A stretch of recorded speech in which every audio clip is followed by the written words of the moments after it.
Well, good evening, everybody. Welcome to Speaking of Zane, April the 18th edition, 140th week, 140 weeks that we've done Speaking of Zane. Seems like we're just getting started. There's my cousin Toby. Good to have everybody in there tonight. I kind of settled on the 8:30 time slot. I like the 8:30 time slot, but I'm not opposed to adapting and adjusting. Of course, if you have to miss it, you can always watch it on Facebook or YouTube. But good to have everybody in here. What do we got going on here? 140th week. There's Steve Shirley. Hey, Mary Hillman.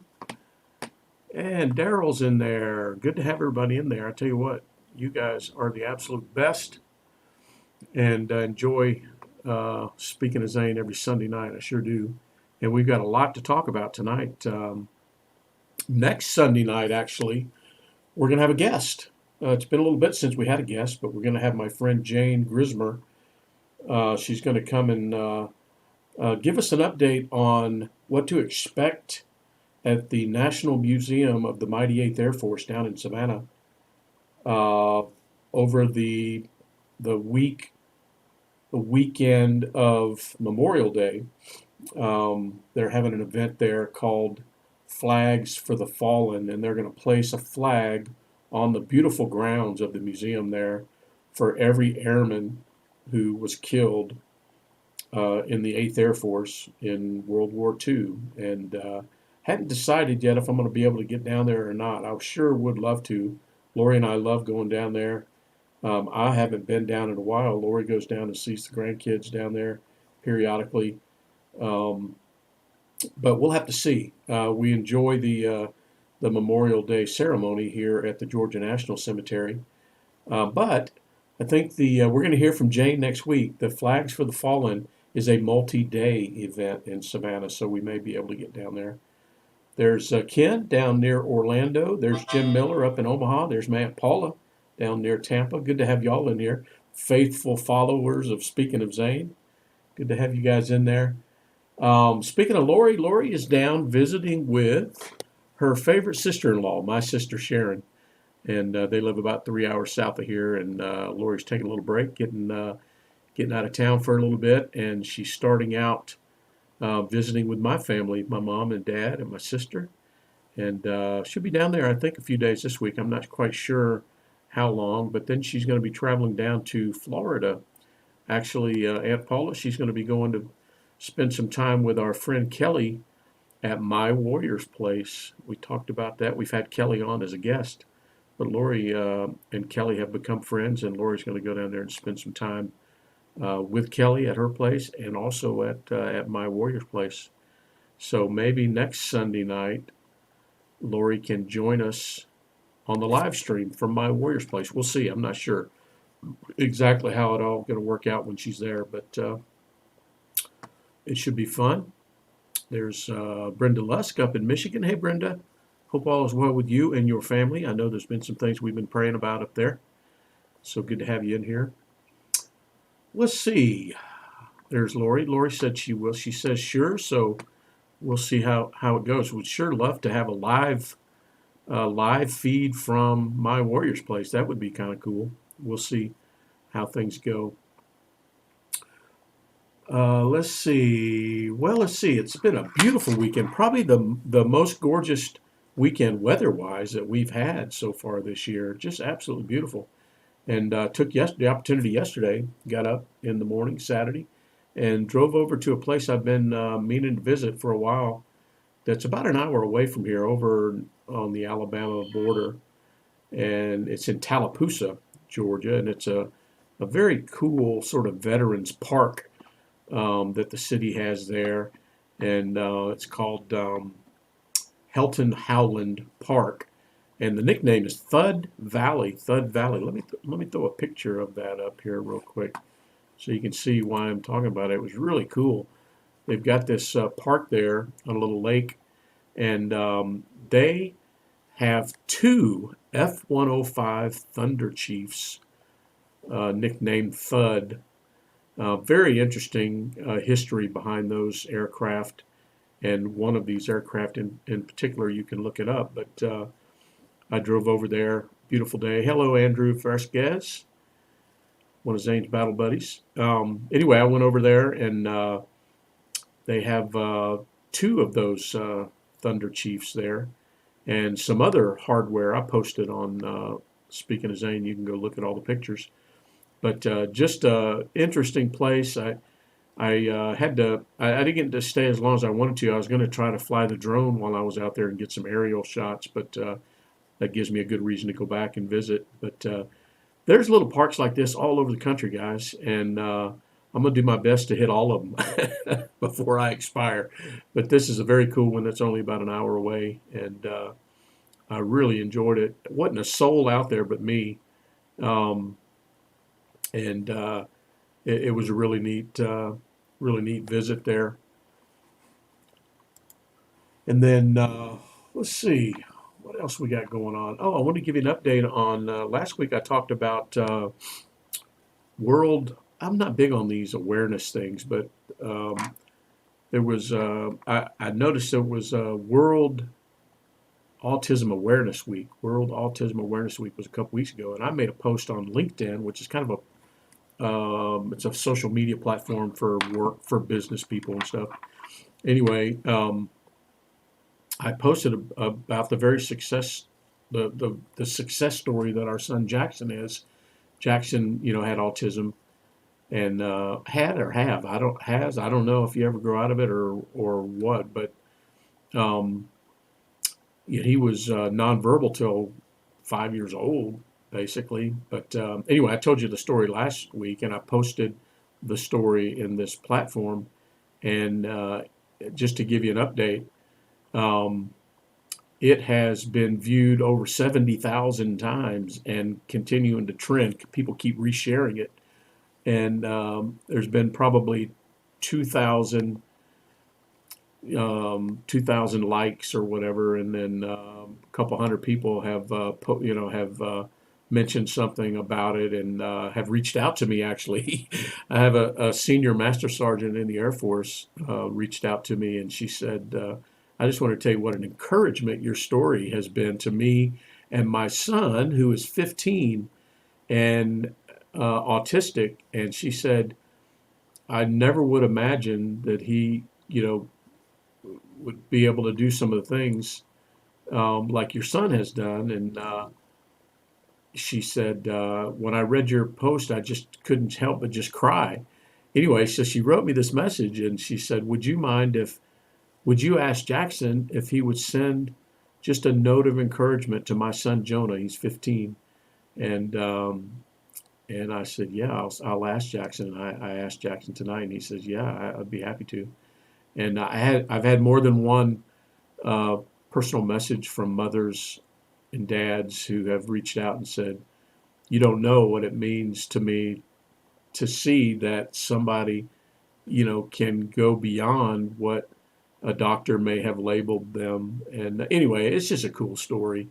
But I think it's on its way to 100,000 views now, and I've got a lot of people reaching out to me and telling me how encouraging the story is, and that's kind of cool when you can be a part of something like that. But and speaking of Jackson, he went on last week and passed his first check ride. That's a monumental. You soloed, then you passed your first check ride, and now he's on to his cross country training, and he'll be have other check rides that are test other skill sets and stuff along the way. But what a great story! I'll keep you guys updated on that. Let's see, there's my mother-in-law, Carol. There's Jonathan Peters. Hey, Jonathan, good to have you in there. And let's see, we got another Facebook user. I know Jim Miller's in there. But anyway, what a great story, huh? That's really neat. And speaking of children and bragging on children, my daughter Hannah, who's an Army veteran, is a recent graduate of Kennesaw State University with a bachelor's degree, and all while a single mom and working full time. She was accepted into the master's degree program for social work there at Kennesaw State. So in August, she will start her grad school program. So, wow, both of our daughters will have master's degrees. That's pretty amazing. Good stuff. And let's see, what is the hat of the week? What is the hat of the week? I'm going to go ahead and give you a sneak peek at this week in history. And I'm going to have to get close on this one so you guys can read it. Ken, you paying attention? This is the hat of the week because this past week, April 14th, 15th, was the 35th anniversary of Operation El Dorado Canyon. That was the raid on Libya where we tried to take out Muammar Gaddafi, put some JDAMs in his tent, and Lori and I were stationed at Mildenhall at the time. This was April of '86, and we watched the tankers launch. Well, not all, but most of the KC-135s and KC-10s launched from Mildenhall, where we were at. I remember we were out. I was at the gym. The squadron volleyball team. We were out in the parking lot watching all the tankers leave, and then the bulk of the F-111s, the fighters that dropped all the bombs, came from right next door at RAF Lakenheath. There's some others came from RAF Upper Hayford. But we watched all that and then watched them come home the next day. They had to take quite a circuitous route. Let me see if I can pull up a picture here and show you the route they had to take and tell you why that was the case. But if you remember, this was, somebody help me out here if I get this wrong, Steve, Shirley, or anybody else, but this was a response to Gaddafi's involvement in terrorism in Europe. There had been lots of bombings, a discotheque. I can't remember. There was a particular bombing that was sort of the last straw for this launch. But you can see the F-111s took off out of England, had to fly down along the coast of Spain, and then through the Strait of Gibraltar into the Med, and then down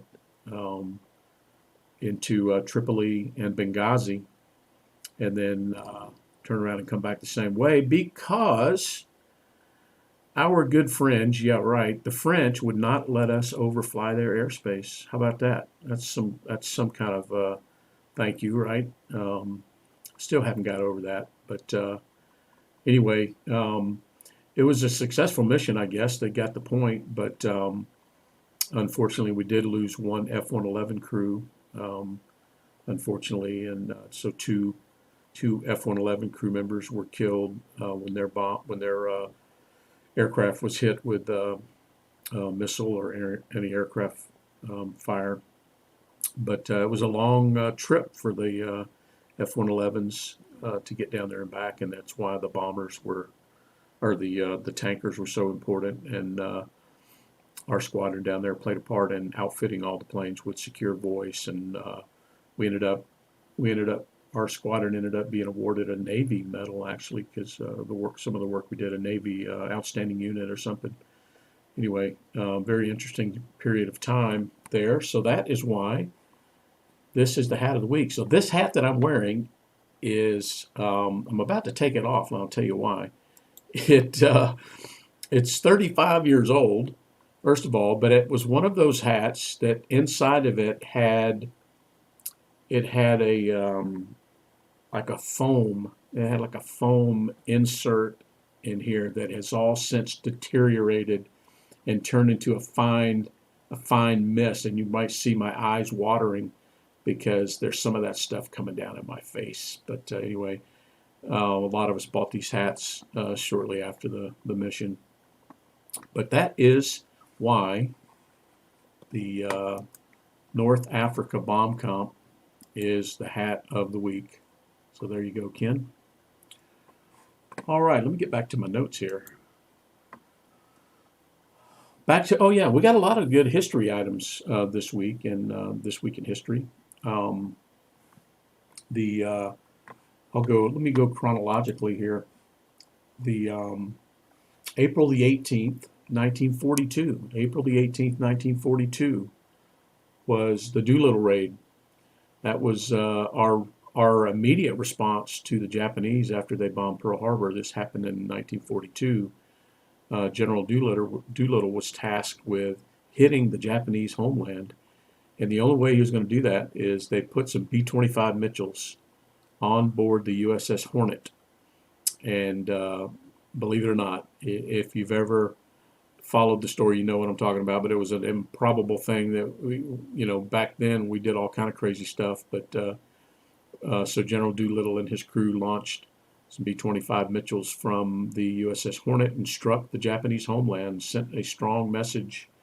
But an amazing story, and this gives me another reason to bring out one of my prized possessions here. This is my 1953. Hang on. I'll tell you exactly when the copyright is here. I ordered this a few years ago, and I never imagined I would get the 1953 version, the 1953 edition of 30 Seconds Over Tokyo. I remember reading this as a kid in the 5th or 6th grade and just mesmerized by the story. And I ordered this a few years ago and read it again in one sitting. And just an amazing story. Truly the greatest generation, the things that they did in World War II. But this was one of a series of books that you guys may remember reading as kids. Things like, these were the landmark books, right? And for those of us who grew up in the 60s and 70s, you probably remember these from the school library. The Voyages of Christopher Columbus, The Landing of the Pilgrims, Paul Revere and the Minutemen, The Pony Express, The Wright Brothers, The Santa Fe Trail, Lewis and Clark Expedition, Custer's Last Stand, Gettysburg, Wild Bill Hickok, Betsy Ross and the Flag, The Barbary Pilots, on and on and on, about 40 or 50 titles here. But I was really reading a lot in the 5th, 6th grade, and mostly stuff like this. And I'm so glad to have this book now. And every year when I see that it's an anniversary of the raid, I break my book out. So kind of fun there. Another tidbit there. Colonel Dick Cole. Dick Cole was the co-pilot for General Doolittle, who wasn't a general at the time, he was a colonel. But Dick Cole was the last surviving member of Doolittle's Raiders, and he passed last year. And Jackson got to meet him. How about that for full circle? Jackson got to meet him at Hurlburt Field. In fact, there's a building there at Special Operations Command on Hurlburt Field, a building named after Colonel Cole. So kind of cool, All right, let's see who we got here. My father-in-law Stan's in there. Matt Aaron's in there. Hey, Matt and Katie. Kathy Cobb's in there. Hey there, Kathy. Good to have you in there. Tell Gordon I said hello. All right, continuing on with This Week in Military History. How about the B-52 bomber that is still going strong, still our primary strategic bomber in the fleet. First flew April 15th, 1952. Wow. That thing will still be flying when the B-1 and the B-2 are retired. It's just an amazing machine. And wow, they continue to upgrade it, and wonderful piece of history there. And let's see, on April the 14th, 1985, April 14th, 1985, April the 14th, 1985. Wow, 1985. Two young airmen, wow, teenagers, I guess. One of us was anyway. Got married. Two young airmen got married 37 years ago, I guess it is now. But wow, amazing. I think I probably talked about this last year, but we just both never quit on the same day. What did I say, Lori? 1984. What did I say? 85, 84. Yeah, 84. It was 84 because 85, our oldest son was born. 84. Jeez. 84. 1984. Wow. Yeah. So I got to Mildenhall in January of '84. Flew back home in April to get married, and then flew right back to Mildenhall. And Lori didn't get there till August or September, something like that, maybe October. Anywho, yeah, Jonathan, Lori is yelling at me. Well, she knows. She knows that I'm suck with dates and names and anniversaries and birthdays, and that's why I rely on her for that kind of stuff. But anyway, we did go to lunch on Wednesday, our anniversary. We did go to lunch, and had our little granddaughter Carson with us. And then let's see, April the 13th. It was April the 13th, 2010, when Zane came home from Iraq for his what they called mid-tour leave. Help me out, Jonathan, or Matt, or anybody. You guys call it mid-tour leave, I believe. In the old days, you used to call it R&R. But Zane came home in April of 2010, and it's supposed to be for like a couple of weeks. I don't remember, guys, 15 days or something. But um, his ended up being longer. His ended up being longer because it really weird because there was a volcano erupting in Iceland that interrupted a bunch of the air traffic flow between the U.S. and Europe, and they kept canceling his return flight. So Abby would take him down to the airport, and they'd say, "No, we're not going," and he'd come back. So he got a good another week or so out of it, but he didn't want to come. He didn't. He what was it? He had anyway.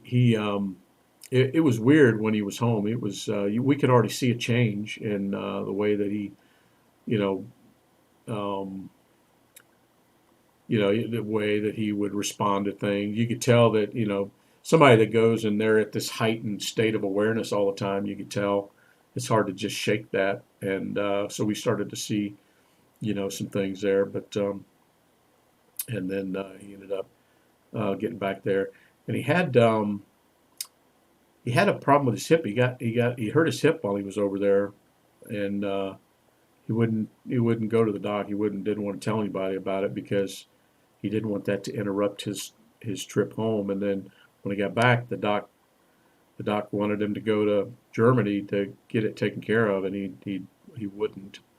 Um, he wanted to stay back with the guys there, but anywho, that was geez, hard to believe that's been 11 years now. Wow, that has gone. There's Doc Collier, my buddy there from work. Good seeing there, Doc. I'm gonna talk about. Hey, how many thank yous do you reckon you gave on Friday, Doc? I know you said a bunch, but can you quantify it, and I'll add it to our list. But let's see. Oh, you had the same issue, Jonathan. Yeah, gotcha. Yeah, I know that's a bummer, but he got some extra time out of it to spend with Abby. He spent part of his time down in Savannah with us and part of his time up here with Abby. And anyway, he eventually made it back, of course. But that's this week in military history. Had quite a few items there this week, so thanks for sticking with me. Veteran Cemetery Challenge. We had some good cemetery visits this week. Daryl made his obligatory weekly visit to Jefferson Barracks, and Daryl, I'm glad that's comforting to you. Not everybody, everybody's different. Everybody's different, and I'd say for you and for Lori and I, um, it's a comforting thing to go visit. Um, people might think we're crazy. I don't know. I don't really care, but and I know Daryl. You've had some folks question you for spending so much time out there, but for us, it's a I don't know. It's a healing sort of thing, I guess. But let's see. Yeah, Lori, you don't know. I mean, if he had gone to Germany, maybe the doc would have said his hip he couldn't stay in Iraq and he would still be here. I don't know. I don't know. It's hard to. I mean, you can't question it, but All right, so Daryl made a visit. Jim, hey Jim, Jim's in here tonight. Jim made a visit to Omaha National. Thank you, Jim, for doing that. I'm looking forward to getting back to Omaha sometime and seeing Todd and seeing our airplane, which is getting close to being redone.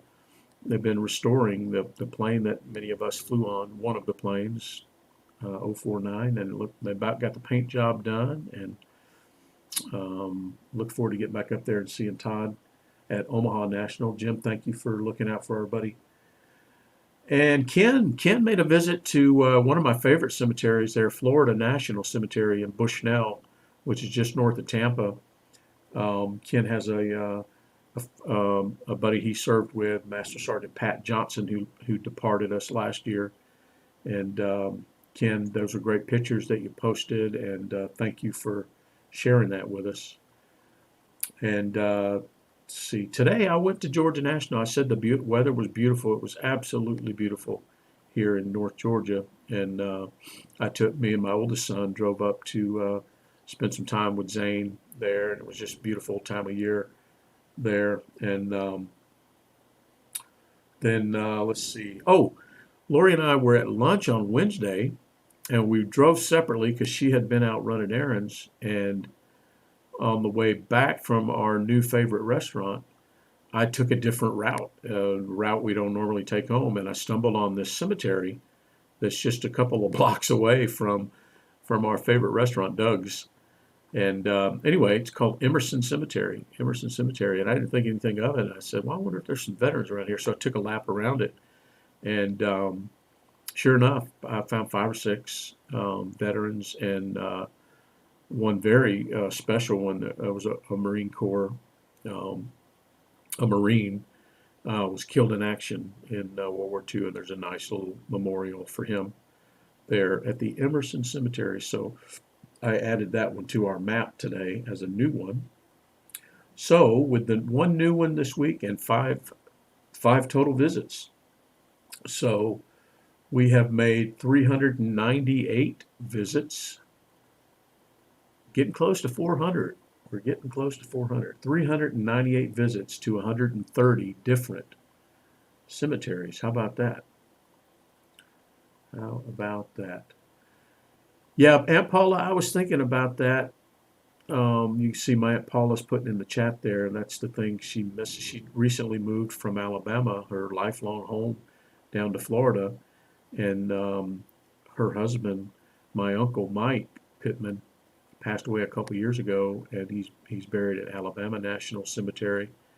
And Aunt Paula, I thought about that the other day when it was like the 2-year anniversary of me posting that I'd visited him or something. That Cindy posted it, reshared it or something, and I said, man, I wonder how Aunt Paula's doing when she can't visit him regularly. But I know you go back and forth. But yeah, it is therapeutic. It really is. We struggled with the feelings that we had when we first started visiting Zane. You've heard me say it was my favorite place and my least favorite place all at the same time. And can you imagine how that could even be true? But that's the way I felt on the inside. It's my favorite place to go and my least favorite place. It's a weird thing. That's changed for me. I don't feel like it's my least favorite place anymore. That's something that's evolved over time, and I enjoy my visits out. I don't have that same sort of contradictory feeling anymore like I did early on. I would go there and my stomach would be in knots, but I couldn't wait to get there to see him. I don't know if that makes sense, but that has changed for me. So let's see, 398 visits. We're about to hit the 400 mark. People can't believe that when I tell them. And then I got the map updated. Let me see if I've got the map. Let me see if I got the map pulled up here. I might have it pulled up. Take a look real quick.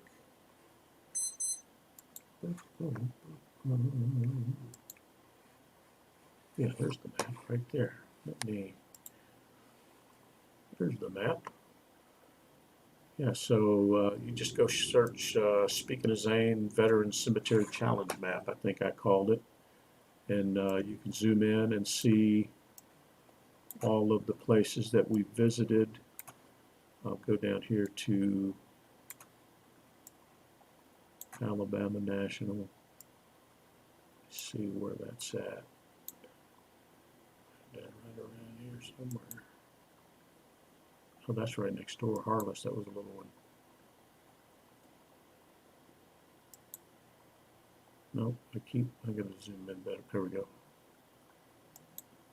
There we go. Alabama National Cemetery there, where my Uncle Mike is. But anyway, what I've done is I'll put in here um, who visited the first time as an example, and then I'll put a picture, either the stock picture from their website, or I'll put a picture that one of you took when you visited, or that I took when I visited. So you can go look at the map.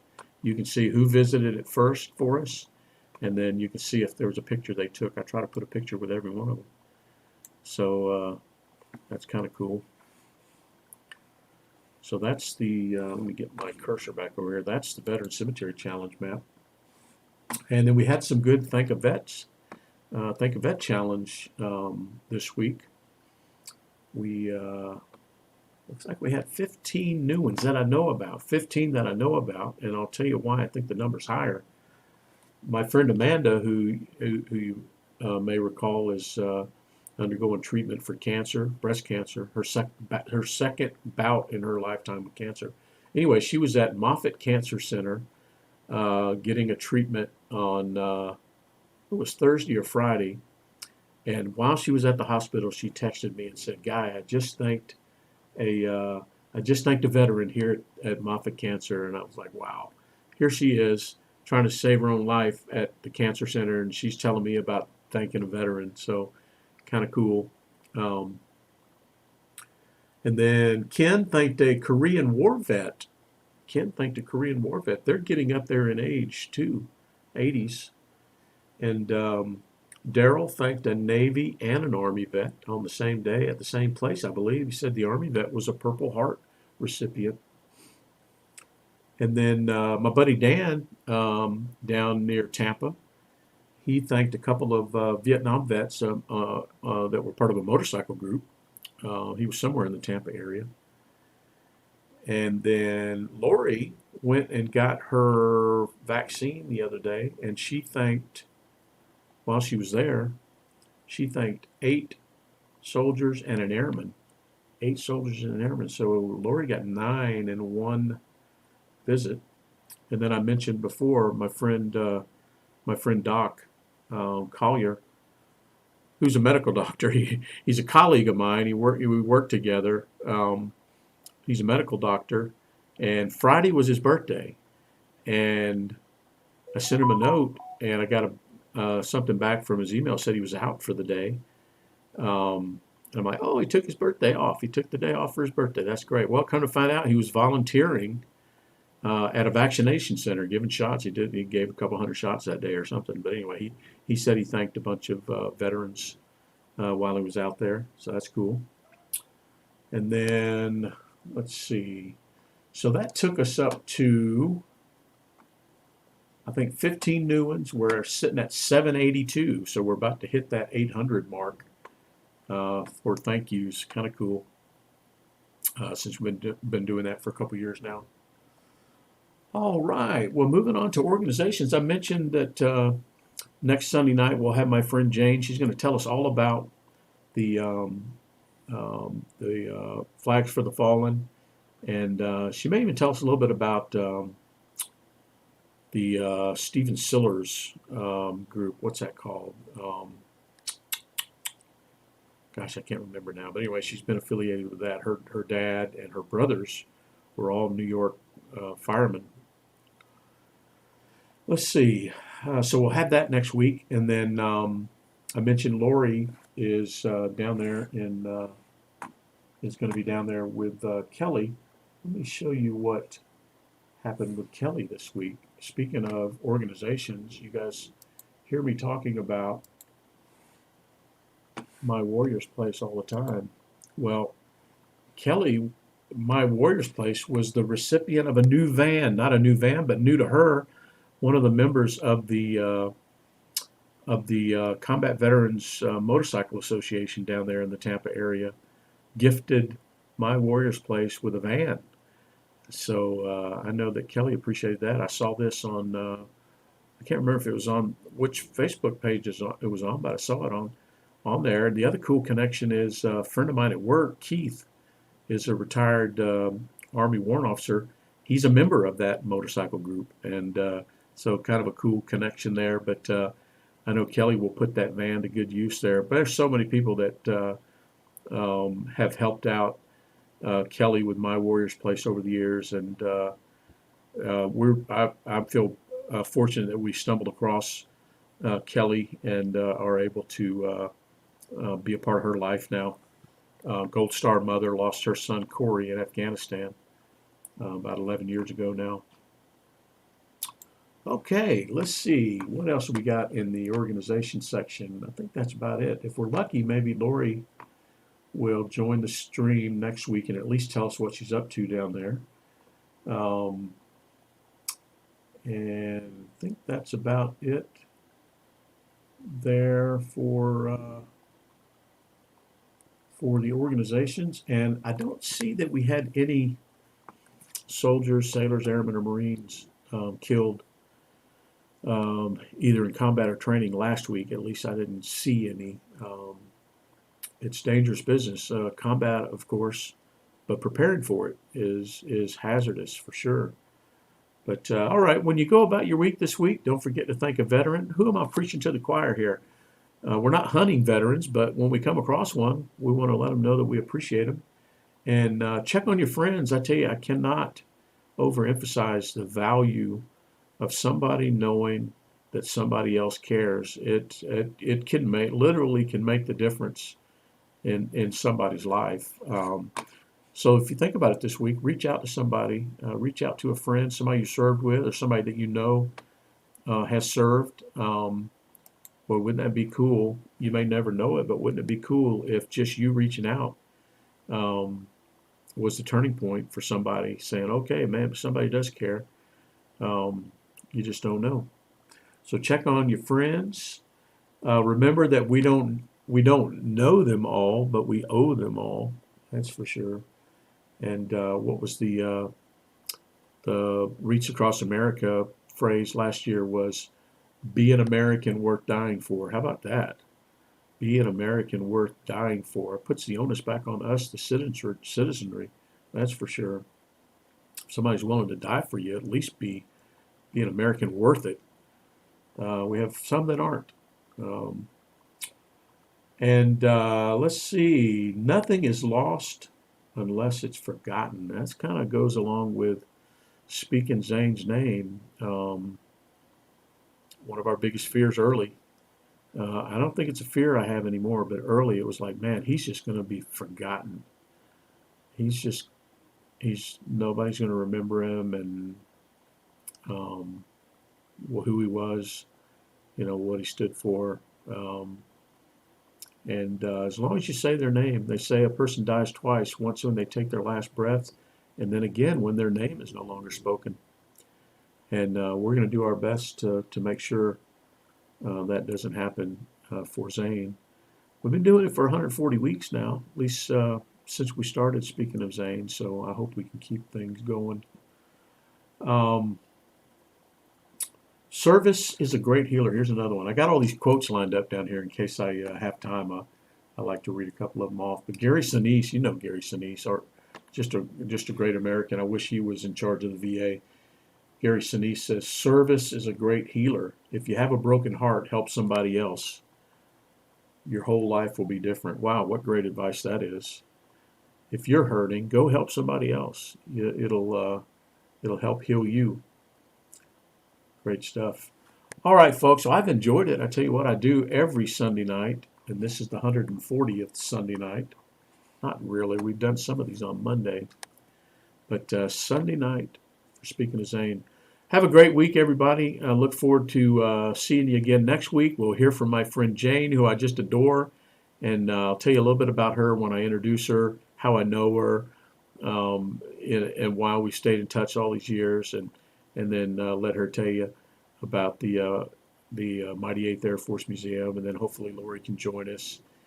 tell us what she's up to there, and it should be a great session next week. Don't forget to share this with your friends. Share it on Facebook. Share the YouTube link if your friends are on Facebook. Say, hey, there's this crazy guy that talks about his son every Sunday night and other stuff. You should join us. Share it. I don't mind having strangers join us, but we'll look forward to seeing you guys next week. Have a great week. Talk to you then.